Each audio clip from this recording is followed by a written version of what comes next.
Well, hello, everybody. Welcome to our Cooking for Wellness recipe renovation. We're so glad that you could join us tonight. In the kitchen, we have Chef Jason Johnson and Chef Josh. I'm having a mind blank on your last name. Wickham, Wickham, Josh Wickham. Thank you. And then also we have our dietitian, Michelle Mills. No blank on her name. So I do apologize for that. But tonight they are, the chefs are giving us their personal best for a renovating of the wonderful fall dish of chili. So I don't know who wants to get started, but I will make a quick announcement. We will not be doing recipe renovation in November, December, because of with this class falling on the fourth Thursday of every month. We will have a break November, December, and we'll come back in January. So chefs and Michelle, take it away. Yes, we're just waiting. Welcome everyone. We're glad for you to join us tonight. This is I always have fun with this because it makes you really think, one, outside the box, two, being very intentional about the ingredients. The whole reason that we do these classes is for the journey of wellness. And so to be able to create your favorites without compromising flavor and what do we call that relatable, that is reminiscent, without going too far to the left. So hopefully you guys get copies of these recipes and you're willing to try them, give them out. Of course, nothing beats a good authentic pot of chili. We know that. But if you're on a journey of wellness, there's some things you don't want to lose. And so we want to be able to present you with what we call options to be able to try some things out and maybe some unconventional ways that you never even thought of, but still giving you what you're used to. So, Josh, I'm gonna let you get started. I think I started the last one. All right. And we'll let you get started on what type of alternative chili that you come up with that's tasty, flavorful, but healthy. All right, and not too far off, right? Yes. So I thanks again for letting me be here. This is a really cool opportunity. A chance to cook with Chef here is always a great time. So chili is one of my favorite things to make. We make a chili a lot at home. My wife's a big fan.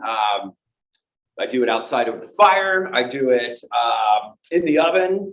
We use grilled meats, all different kinds of stuff. So this was right up my alley, and I jumped right on it. So I chose to do a 3-bean mushroom and lentil chili. Okay. And the way I started this out, just before you all got here, we got a little jump and started sweating our vegetables. Yes. So I've got a white onion and a couple cloves of garlic that I chopped up in here and a jalapeno.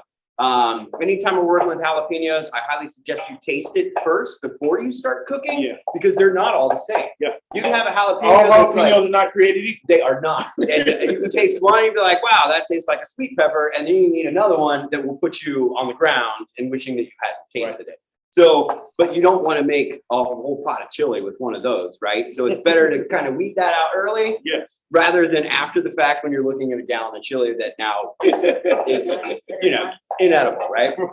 So once my initial veggies, jalapeno, onion, garlic, sweat down a little bit, they lose a little bit of that moisture. They start to take up a little bit of brown on the ends. I throw in some coarsely diced portobello mushrooms. And I chose to do that big dice because texture in chili, I feel, is very, very important. Yes. Right. And especially when we're talking about comfort foods or we're talking about sense memory, texture can have a lot to do with that. So I really wanted to kind of create a dish that didn't lose that still had that tooth to it and still had kind of that body that we would normally associate that with. So once I threw my mushrooms in, I sprinkled that with a little bit of salt, and this is functional salt, not flavor salt at this point. Just a pinch to kind of start drawing out a little bit of moisture from those mushrooms. All right, and so while these sweat down, I will, I'm gonna kick this over to you so you can kind of run with it a little bit. Well, Josh has actually already started the first part of my chili because We cheated. we neither one of us talked to the other We one. did not. We really didn't. But we both actually, our chilies start off very similar. I have already started sweating off my onions. I have white onions, and I have 3 different peppers in there actually. So I have green pepper, red bell pepper, and a roasted poblano. So where Josh has the jalapeno, I went with the poblano, a little more smokier, a little less kick, but I got a kick coming soon. And so I'm sweating those vegetables down here. When you sweat the vegetables, you're really getting a lot of that flavor out into the bottom of the pot. So that's why we just sweat those vegetables without sauteing them per se and getting that caramelization just yet, because you want to really get out a lot of the moisture and then get out a lot of that flavor to be on there. You're building flavors in that capacity. So as those are sweated down, I too have some mushrooms, and mine are a little bit more finely coarse because I wanted to give that texture. You mentioned texture, and that, this is a meatless chili, right? But you want to give that essence of meat, and so to mimic those ground beef crumbles, I put mine in the food processor, and I didn't turn it on. I just pulsed it enough, and I shook it until it was able to get what I wanted. And so I'm going to add those in, and that's going to mimic our ground meat. And the thing about mushrooms, there's a lot of moisture in mushrooms. So once you add those in, don't be afraid. If you need to add a little extra oil, you can.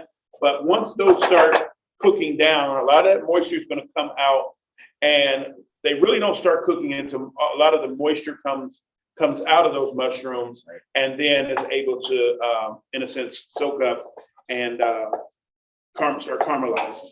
So now those are in, and just like Josh said, one thing to help that chemical reaction is you add that salt. That's going to help to draw out draw out the moisture in those mushrooms, and so that also helps. So now, one of the other things that I'm going to add into mine to help with that memory, that texture, I have some also coarsely ground walnuts. So, Michelle, I know right now, like, we're adding peppers and onions and mushrooms, and they're all 1 for 1. we're 1 for 1. I'm going to up the ante. All right. And I'm going to add some coarsely ground walnuts. Okay. Now, of course, if you have nut allergies, please omit. But this is just another way to still get that nice kind of texture wise, and that kind of ground crumble kind of texture, kind of a hardiness, the mushrooms.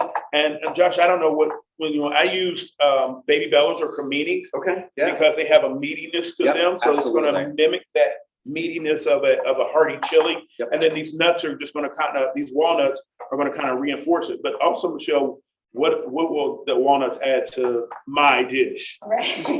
So walnuts and nuts and all overall have that unsaturated fat, so that's a good heart healthy fat. One thing specific to walnuts, honestly, is they're kind of attached to the Mediterranean and also what we call the MIND diet. So kind of helping feeding your brain. So again, it has those omega-3s, and that's a source of energy and support for brain health.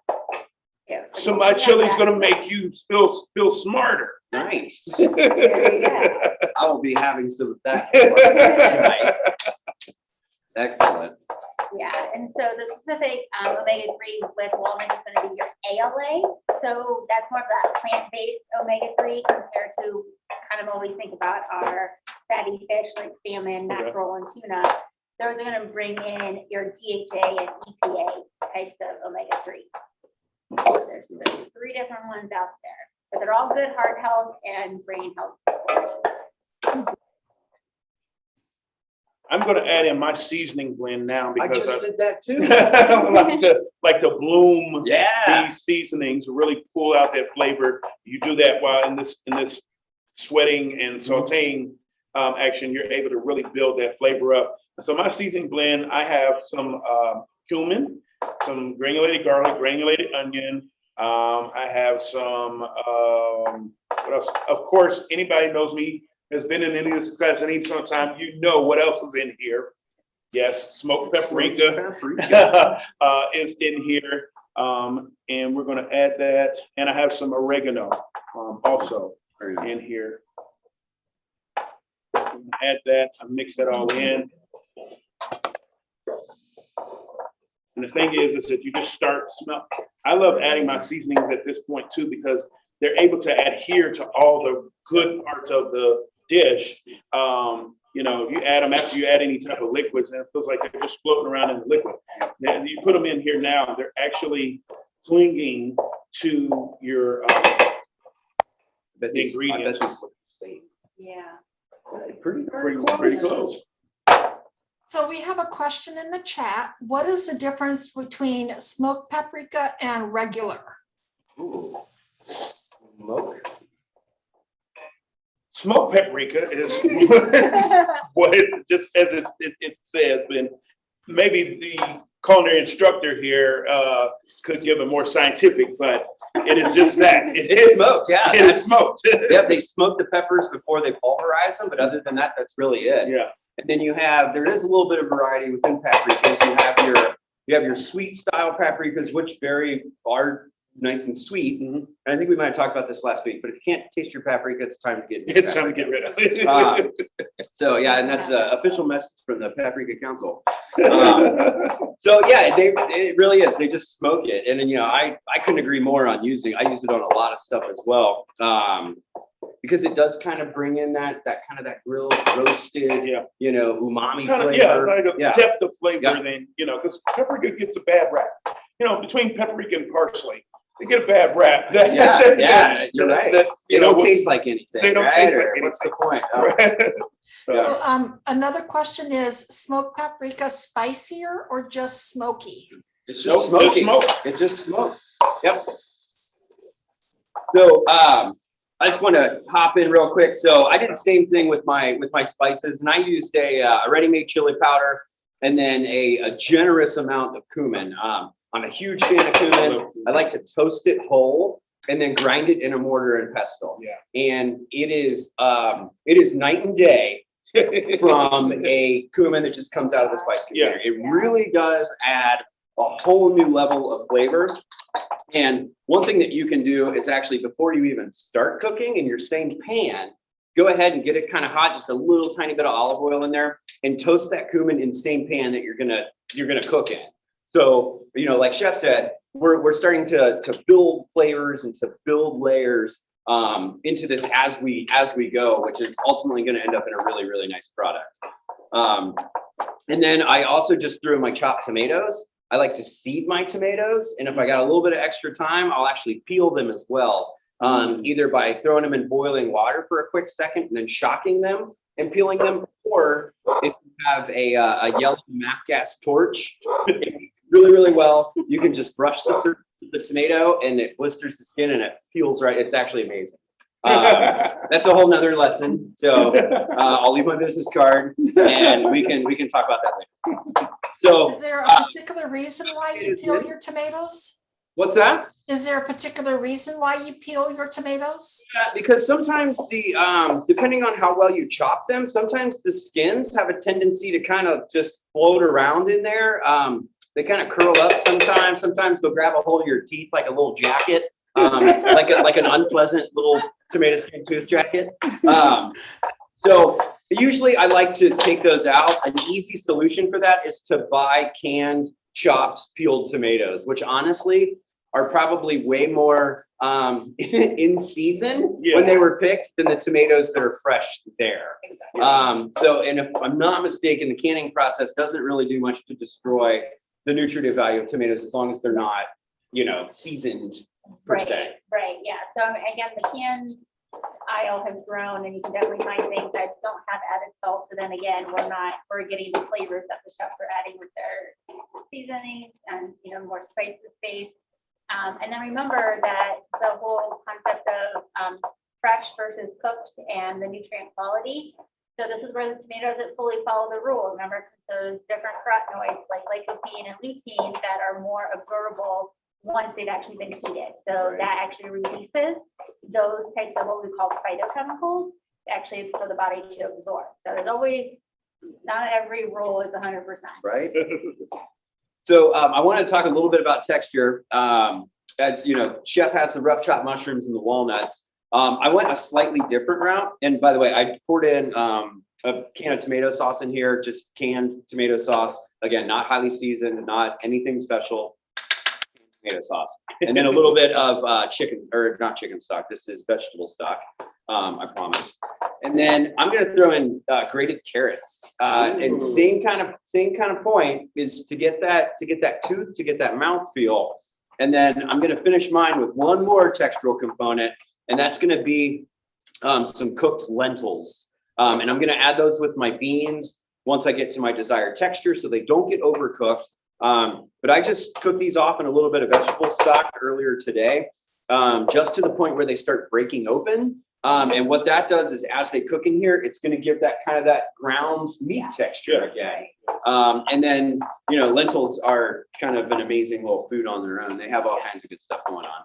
Yeah, it's definitely a great source of fiber, protein. So even though these are both vegan dishes, they are still adding elements of protein coming from plant-based. So just remember to differentiate. Our animal-based proteins are going to be what we call complete because they have those 9 essential amino acids. Where plant-based, we have to layer them a little bit to get all of those amino acids. So that's going to be the difference on that. But again, great sources of fiber coming from lentils.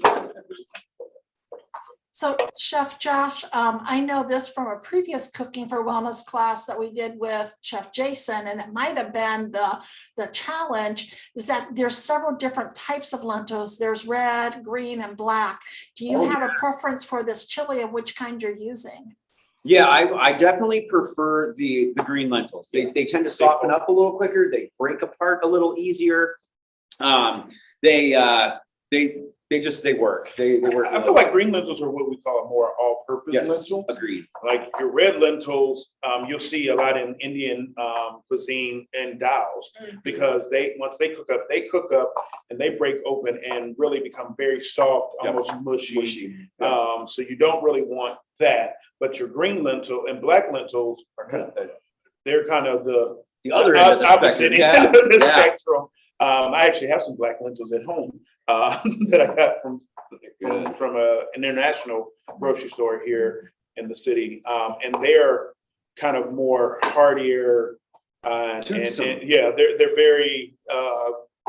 Bite into them. Yes, you'll know they're there, but those green lentils are what we call like a more all-purpose. So in your soups or stews and things like that, that's kind of what you would really want because they don't lose a whole lot of their texture. Right. So to bring you guys up to speed on my chili, after my mushrooms were able to cook down and a lot of that moisture came out, you'll know, of course, because then they'll start sticking to the bottom. That's how you know a lot of the moisture is out and they've cooked out. And now that has evaporated. So after that, I added in chipotle pepper, give it a little spice, little smoky spiciness. So added that in, added some fire roasted tomatoes. Now I didn't have fresh peeled concassate tomatoes like Josh, but I had a really nice can of fire roasted tomatoes with low sodium. Hand open.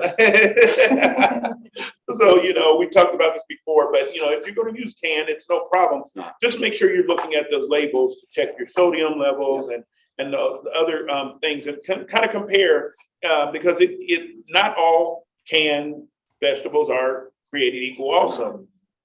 So depending on the brand and things like that, you may find a variation on some of those nutrients and some of those additives too. So never just take for granted that, oh, it's a can of diced tomatoes. So I have some fire roasted tomatoes, and then I have a little tomato paste in here that I added. And then I added some vegetable broth and some butternut squash. So added another component in there just to liven it up, make it seasonal, give it some more texture. And we added some butternut squash in there. And now we really just let it simmer, let it all marry together. Everyone knows the good pot of chili is only great the next day. It's true. So, Very true. so you just let this kind of simmer. You bring this all together. I don't know about you guys. If I wasn't watching this class, and I'm biased at this point, that you wouldn't tell me that wasn't ground meat. Oh, yeah. No, you're not gonna be able to tell. Yeah, wow. Yeah. And that's why you see, If- right?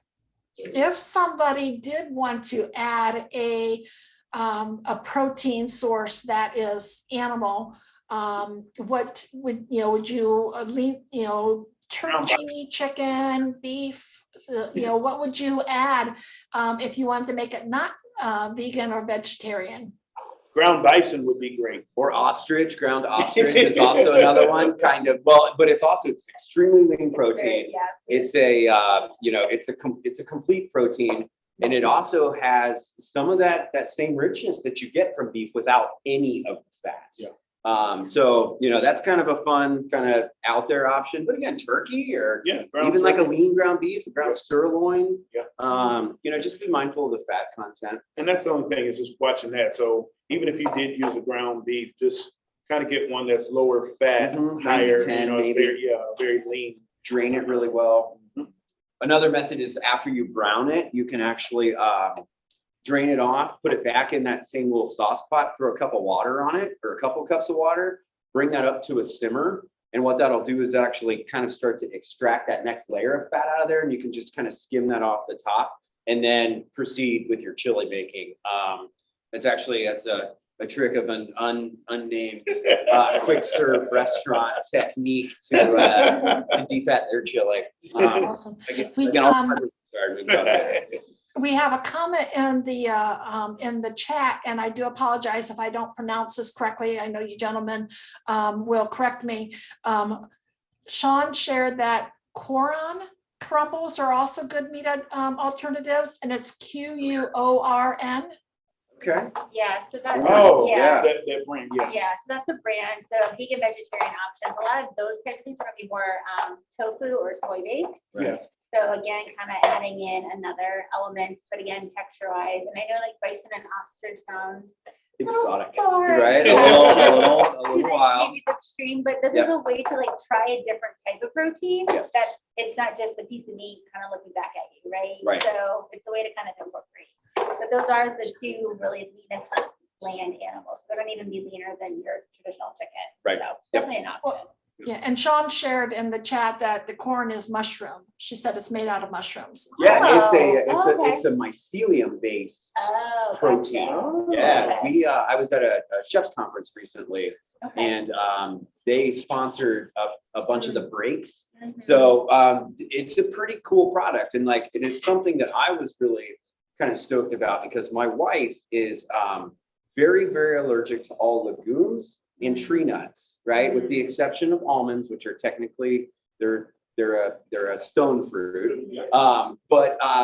the mushroom-based protein analogs really kind of Yeah. piqued my interest because none of this will go home because she's that sensitive to it. So it's we'll never really be able to break away from those kind of traditional proteins because of her allergies. So I was really excited to see that. I'm glad you brought it up because it is a very cool product. And as far as kind of analogs go, it's pretty spot on.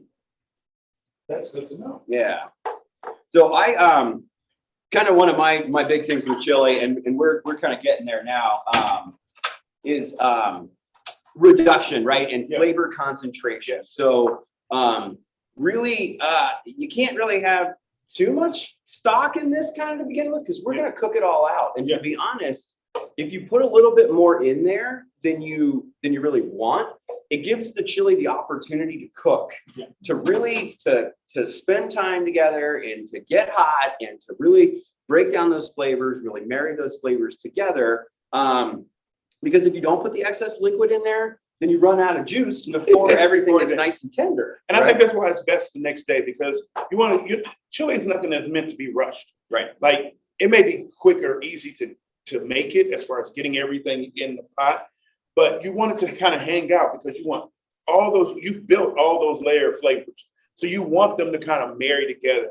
You want them to get to know each other real intimately. Yes.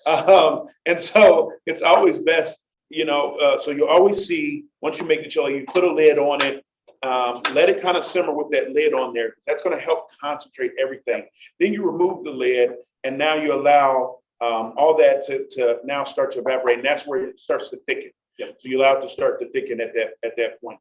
I was going to say, and if you want an extra way to thicken this too, and in my recipe, you can take some of the chickpeas that are in mine, take just a little bit of them before you add them in, blend them up with some of that aquafaba, the liquid that comes out of the can, blend those up really smooth, and you can add that in, and that can actually help you can do that for any soup or stew that you're making that you want to thicken it up without adding any cream or any other type of thickener. You can thicken it that way. And so that's another way to be able to do that. Something else to kind of be mindful of as well is like, I don't know if you've noticed, but like neither of us have really added our beans yet. And especially during the reduction process, if you are adding some excess moisture through either, canned tomatoes, through sauce, through stock, V8, whatever kind of liquid you're using, if you throw all your beans in there during that evaporation process, especially if you're using canned or pre-cooked, which I would always really recommend, you can kind of start to cook those beans right into the chili. So just be mindful of when you add them, because they're cooked. They're pretty much ready to go. All we really do is want to make them kind of hot and let them sit in there a little bit. So while we're going through that reduction phase, it's not really a great idea to have those in there unless you really want them to kind of start to incorporate. So I wait till I'm like almost there on consistency, and I'll throw my beans in, let it cook for another 10 or 15 minutes, and then go ahead and get that off, start cooling it down for tomorrow. Right. So I'm gonna go ahead and add mine now, though, for the sake of this.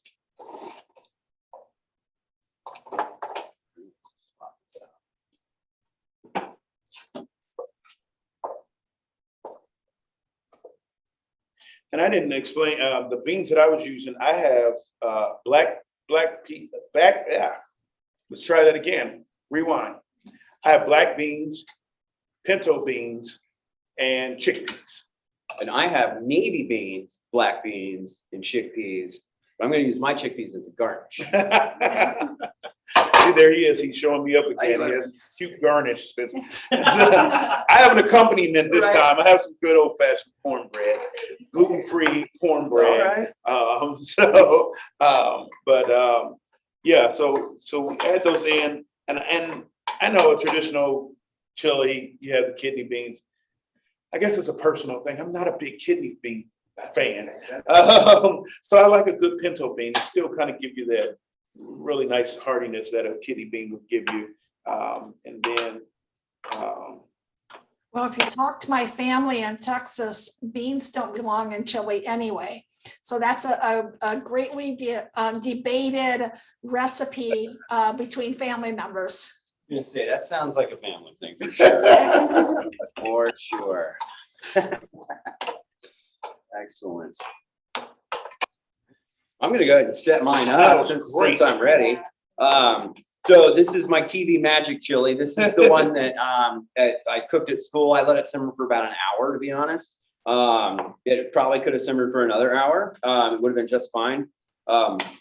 But I didn't want to put anything in a bowl that really wasn't ready to go. So I cooked this off. It's got real nice viscosity to it. It's got great body. There's all kinds of different textures and elements in there that you can really feel and experience. And then I'm going to garnish mine with a little bit of some nice fresh cherry tomatoes that I just sprinkle a little bit of olive oil and just a little touch of vinegar, red wine vinegar, to keep them nice and sharp. And then I have these chickpeas that I opened them, I drained them, I rinsed them, and then I dried them off really well. Popped them in the oven for about 4 minutes just to dry them out. And then I tossed them in olive oil and salt and pepper. And that's really it. They're kind of crunchy, but it definitely adds another element of just texture to the dish, and really kind of just makes it a little special. So that's my 3 bean mushroom and lentil chili, vegan friendly. Yeah, and I'm pretty proud of it. Chef Josh, would you like to bring that up to the camera so people can Sure, see? absolutely. Let's see here. This is going to be right. Ooh, Oh, there we go. yeah. Great. You can almost smell it, right? Yeah. So, and it's smoky and crunchy and toothsome, and it's pretty good. So Chef Jason has cornbread as a side. What would you serve yours with, Chef Josh? Bourbon. I'm not joking. But again, I did the chickpeas to crunch them up a little bit to kind of provide that just that next level texture, right? Something that really stands out. So that's kind of the way I went and did it. But this would be absolutely delicious with some cornbread croutons or crumbles or really just about anything you put with it. So we're gonna put little, and when you serve chili, you gotta have those different condiments. So we got some vegan cheese.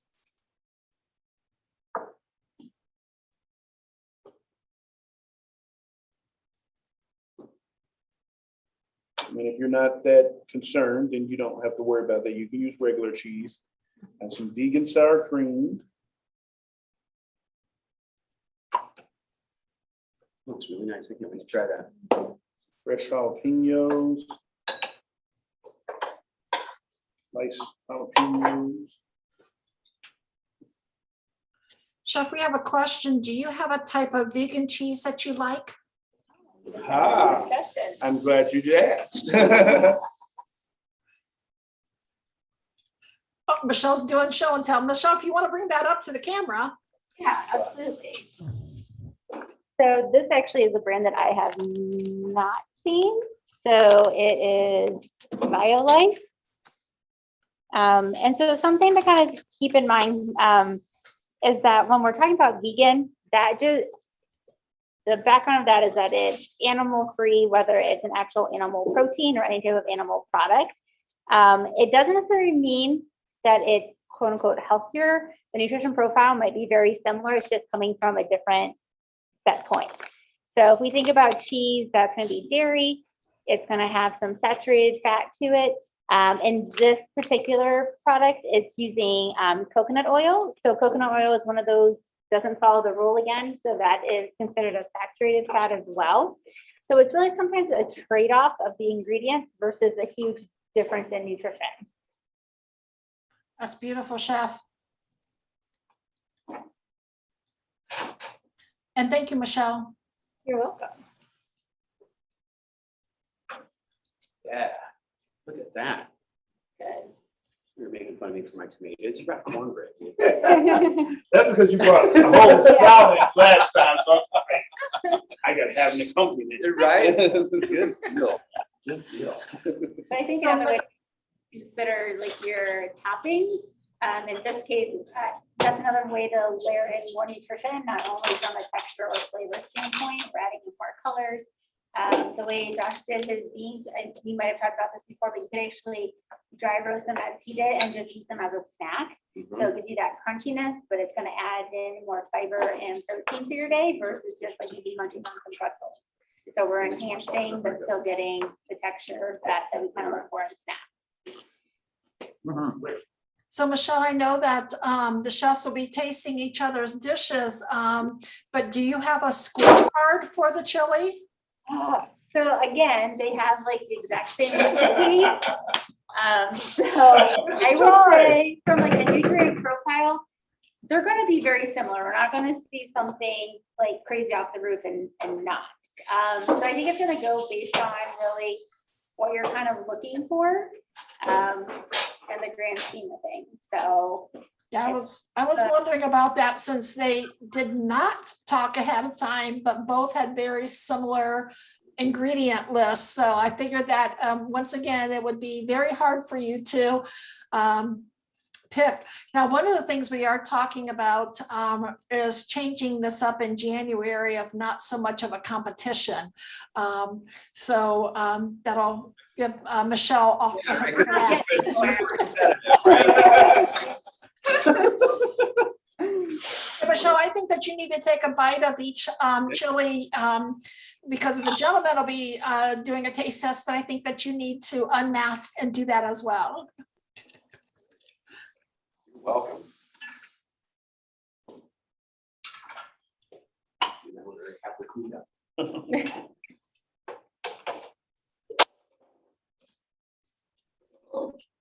You're not missing the chew. You're not going to miss that meat if you do the mushrooms, that's for sure.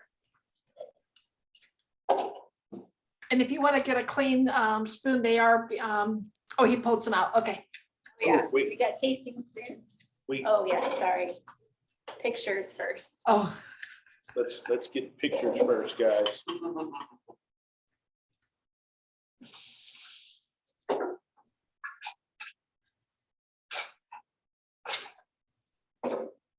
Perfect.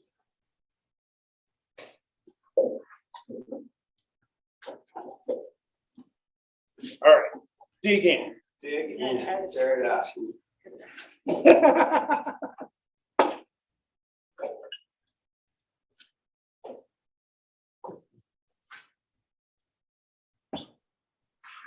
Both are very good. Yeah, tie.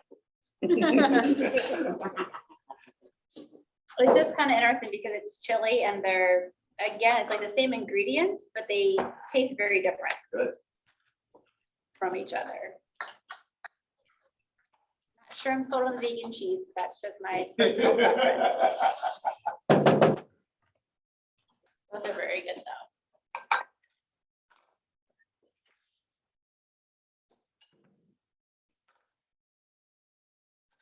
Oh, great job. That's very good. Spicy. I like that crunch. Yeah. Oh, that's good. Okay. All right, that was a lot of fun. I like that. Cool. Questions, comments, concerns?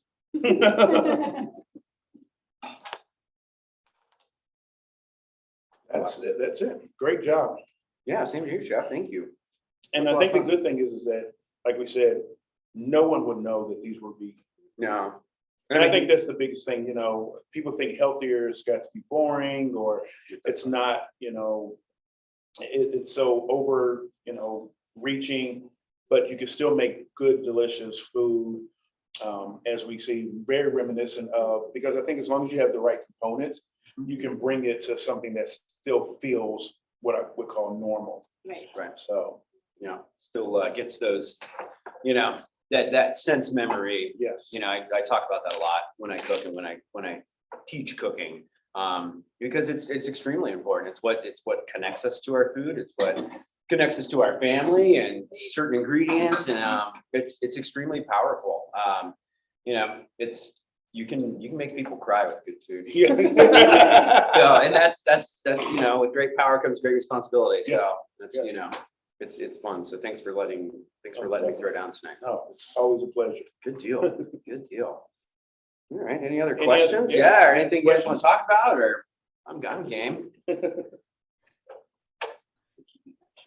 well, we did mention that we will be taking a break in November and December for this particular Cooking for Wellness class, just because it falls on the fourth Thursday, and with Thanksgiving and the week of Christmas, that just is kind of difficult to have. So we'll be coming back in January for this particular class. But we do greatly appreciate Chef Jason, Chef Josh, and Michelle being in the kitchen tonight. Just a reminder that people are welcome to